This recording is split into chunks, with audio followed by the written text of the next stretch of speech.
My name is Sheri Christensen, and I was in an auto accident. I was hit head-on going 80 miles an hour.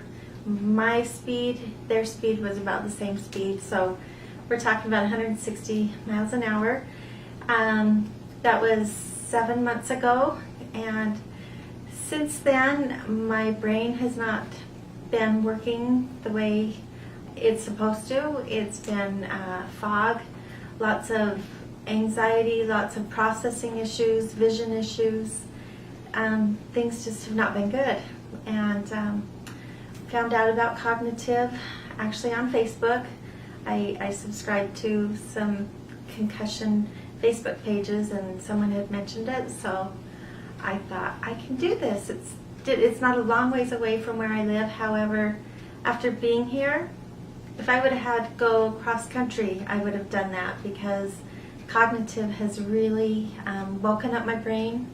I feel like it has reset it, and I can see progress. And life's getting better, and it's going to continue to get better.